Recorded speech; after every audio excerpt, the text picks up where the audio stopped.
Right now, the Mavs are slotted to pick at number 10. Let's preview it and recap all of the crazy rumors with the voice of the Mavericks, Chuck Cooperstein, who, RJ, was crazy enough to play golf yesterday. Yeah. In the heat. It was his birthday. It was his birthday yesterday. Another trip around the sun. Oh. The great Chuck Cooperstein. Happy birthday, Chuck. Thank you, Sean. Not a good call. I mean, in the end, I should know better that when it's like this, if you're not going off any later than 8:30, then you're just done. I mean, what was the tee time?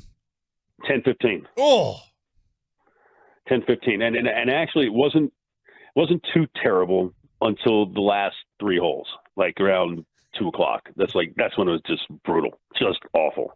So, rookie mistake from a not rookie, and hopefully we'll do better the next time.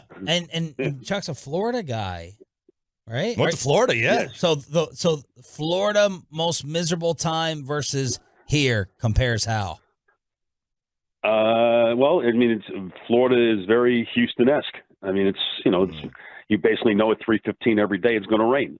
Yeah, because it's just crazy. It's just too humid, very hot. But this was just a bad call, but it was fun, and I actually played well, so I was very happy. What did Choppy get you for your birthday? I didn't ask for anything. I don't ask for anything from anyone. I'm happy to begin year 65 working around the sun. All right. What do you think the Mavs are going to do with this pick tomorrow? Do you think they keep it, they trade it, and what would you like to see them do? I really wish I knew. And I think they've done a pretty good job of keeping their cards pretty close to their vest. Everybody's all over the place. We're all assuming they're going to trade the pick.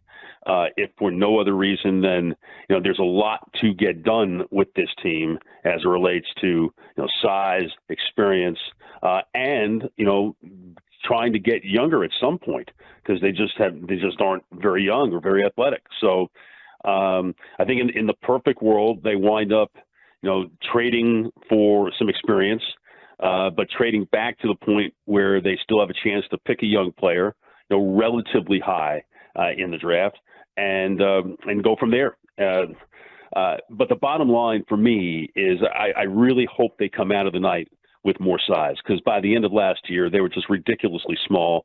And, they were historically bad rebounding the ball last year. Minus 5.6, and, only like the Nuggets of the 80s and the We Believe Warriors ever had a margin of rebounding that was that bad. And that's not getting you anywhere near a title. So to me, that's the first step. And then, go get yourself some young players as well along the way. Is there a target? Like, say they stay at 10. Some of the guys that have been mentioned of Derek Lively or Grady Dick or Taylor Hendricks, is there a guy that you like more than others at that spot? Well, if Hendricks fell there, I think they'd be doing cartwheels. That would just be tremendous. But in the end, I love Derek Lively, and I've loved Derek Lively. I think if you go back even to my Twitter feed, I think the day after the lottery, I said there's just one guy that keeps running through my head, and that's Derek Lively, for how well he played from February through the end of the season when he started figuring things out.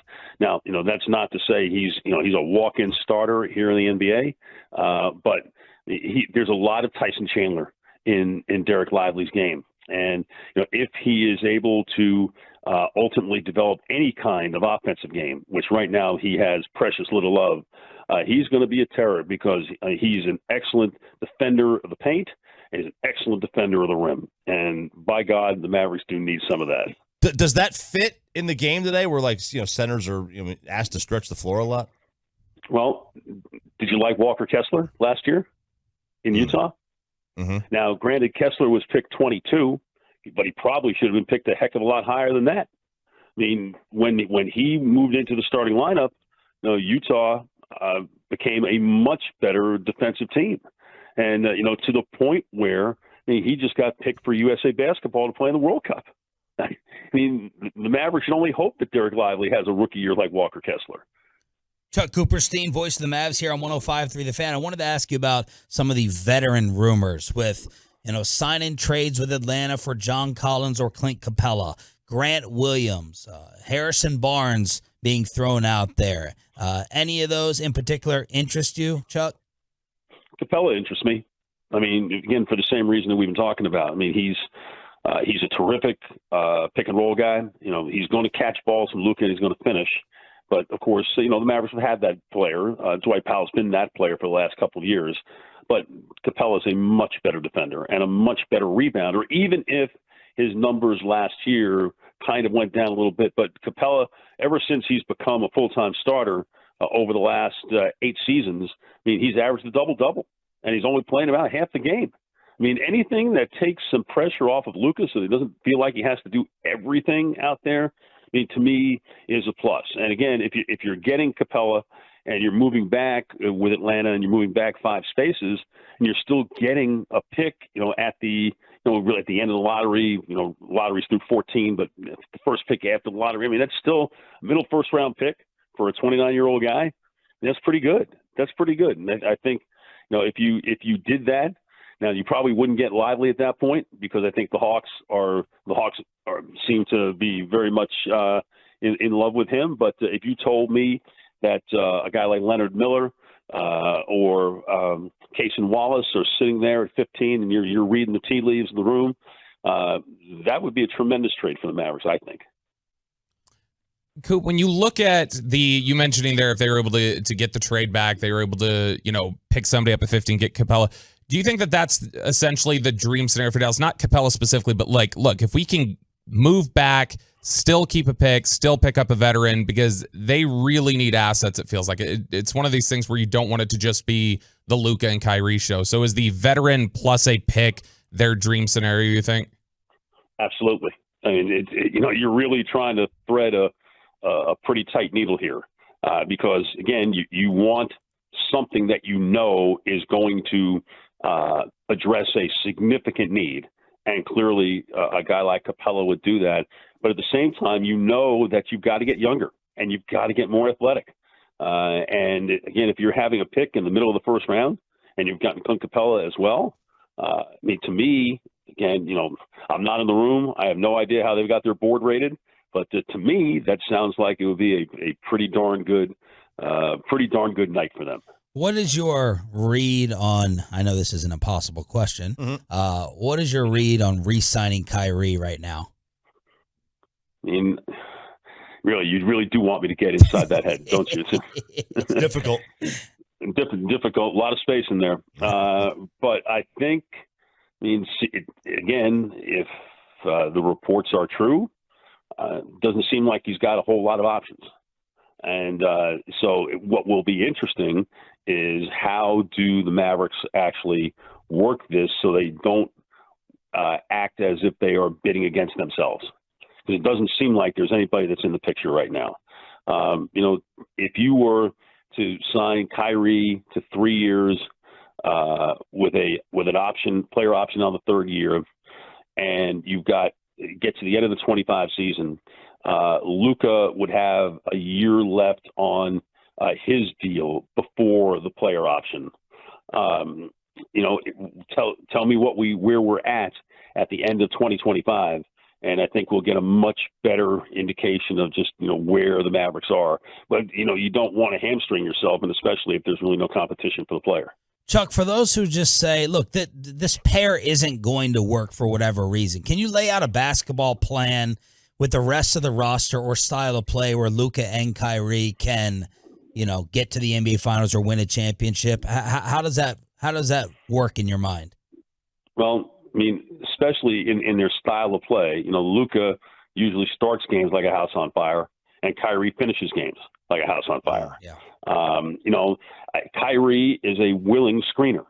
I think Luka probably has to get a little bit better, in that area, come into some more actions so that it gives defenses something more to think about. Those two guys did not have a problem playing with one another last year. There was the Minnesota game where there was I have it, you take it kind of thing at the end of the game.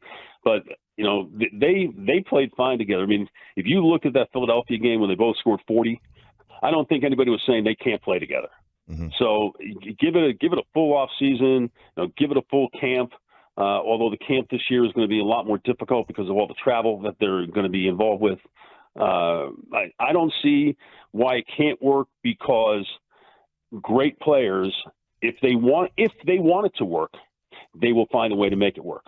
Because at the end, it really is all about winning. And if that's the case, then you're going to find a way. Chuck Cooperstein, voice of the Mavs, join us here at 105 through the Fan. What did you make of the Bradley Beal trade? Where does this put the Suns in the West? Oh, their first four for the moment are incredible. Now about the rest of the team, I don't know what they're going to do. And what I'm curious to see is, Frank Vogel is a really defensive oriented coach, and that quartet is not necessarily very defensive oriented. So how is that going to fly? It's again, offense certainly matters, and you've got to be able to score, and you've got to have an efficient offense, and clearly they will. But tell me who they're going to stop, and tell me, when those guys are hurt or sitting, and there are more than one of them, who's taking their place. But when they're healthy, that's a juggernaut. That's going to be that's a difficult night for any team. Chuck, I want to get your thoughts on just some quick hitting around the league stuff with the rumors, because I love all the rumors and all the different gossip and possibilities. Zion, Dame, and now this morning, Paul George with the Clippers maybe saying, we're tired of this duo. Let's go ahead and break this up. Wow. Well, again, in Paul George's case and Kawhi's case, just don't play enough. If you're acquiring Paul George and all that money, you need him to play. And, I don't know if the new rules mandating 65 games in order to be eligible for postseason awards is going to solve a lot of this load management issue. But Paul George has done a lot of load managing, with the Clippers. So, if I'm trading for him, I got to know that, dude, if you're healthy, I expect you to play 70 games. I really do. And if you can't, then I can't do the deal. Zion, the whole situation is just totally off the charts. Totally TMZ-esque. And, but again, if I'm trading for Zion, again, not that he doesn't want to play, because he does want to play, but he's always hurt. And, availability is the greatest ability. And so he's not there. And Damian Lillard, you're going to have to get inside his head and give him the best reason of all to leave a place that he's obviously comfortable in, that he desperately wants to win a championship in that situation, in that city, and tell him why going someplace else, would be better.